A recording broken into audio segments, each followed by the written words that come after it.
Histoire numéro 45. L'étape de Quba. À Médine, cela faisait des jours que les gens attendaient impatiemment le prophète sallallahu alayhi wa sallam. Chaque matin, des dizaines de personnes se rendaient à Quba, une bourgade en périphérie de Médine, pour guetter l'arrivée du noble convoi. Il est bon de se rassembler pour prier Allah. Nombre de personnes escaladaient les toits des maisons et les dattiers pour guetter l'arrivée tant attendue. Enfin un jour, alors que les gens s'apprêtaient à entrer chez eux, un homme du haut de sa maison s'écria: Regardez, votre prophète arrive. Immédiatement, des centaines de personnes se précipitèrent aux abords de Quba pour accueillir le prophète. Une ambiance de fête gagnait toute la cité. Enfin, les musulmans allaient pouvoir vivre en paix avec leur prophète bien-aimé. Ce dernier aussi était content de retrouver tous ses compagnons. Il décida de faire une halte de quelques jours à Quba afin d'accepter l'hospitalité de ses habitants et de se reposer un peu. Ali arriva quelques jours plus tard. Son voyage avait été si rude qu'il avait les pieds ensanglantés. En voyant son cousin dans cet état, notre prophète pleura de compassion, puis il pria Allah de le guérir. Cette prière eut un effet immédiat, car aussitôt Ali ne se ressentit plus aucune douleur. Rapidement, le prophète proposa aux musulmans de construire une mosquée. Un homme offrit alors son terrain et aussitôt tous les musulmans se mirent au travail. Le prophète fut le premier à poser les fondations.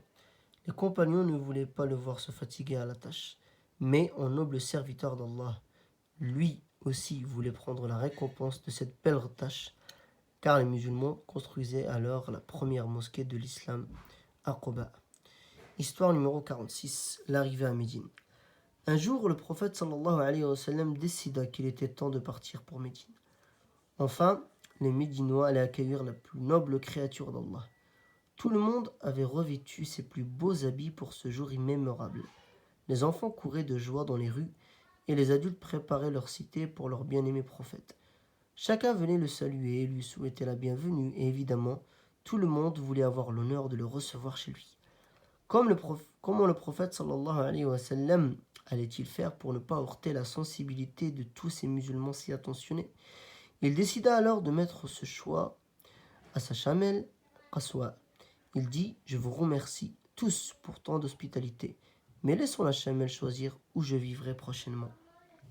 Le bel accueil fait partie des nobles caractères, sois donc hospitalier. Alors le prophète descendit de sa monture et il la laissa errer dans les rues de Médine. Quelle ne fut pas la joie de deux orphelins, Sahl et Souhaïl, de voir Qaswa s'arrêter sur le terrain dont ils avaient hérité.